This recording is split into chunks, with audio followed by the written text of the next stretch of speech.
Bugün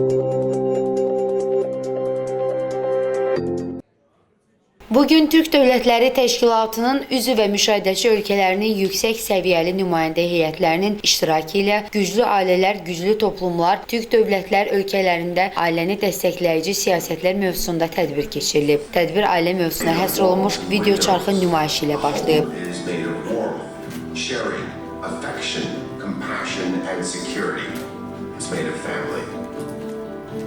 But its essence is slipping quietly from our grasp. Homes without hearths.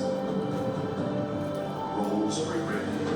Tədbirdə Türkiyə, Azərbaycan və Şimali Kipr Türkiyə Cümhuriyyətinin rəsmi şəxsləri və ziyalıları iştirak ediblər. İlk çıxış edən Türkiyənin Ailə və Sosial Xidmətlər Naziri Mahinur Özdəmir Göktaş 2025-ci ilin Prezident Rəcəb Tayyib Ərdoğanın sərəncamı ilə ailə ilə elan edildiyini bildirib. O qeyd edib ki, müasir dövrdə ailə institutunun zəifləməsi yalnız maddi deyil, həm də qlobal dəyərlər sistemindəki dəyişikliklərlə əlaqəlidir. Tədbirdə çıxış edən Azərbaycan Respublikasının Ailə, Qadın və Uşaq Problemləri üzrə Dövlət Komitəsinin sədri Bahar Muradova isə Türk Dövlətlər Təşkilatının ailə siyasətində əməkdaşlıq üçün geniş potensiala malik olduğunu vurğulayıb. Tədbirdə çıxış edən Şimali Kipr Türkiyə Cümhuriyyətinin Əmək və Sosial Müdafiə Naziri Sadıq Qazyanoğlu isə ailənin möhkəmləndirilməsi istiqamətindən danışıb. Tədbirdə ailənin cəmiyyətin əsas dayağı olduğu vurğulanaraq Türk Dövlətlər Təşkilatı çərçivəsində ortaq ailə siyasətlərinin gücləndirilməsinin vacib olduğu qeyd olunub. Xeyransa Piriyeva, Müqabil Bəbirxanov, Banu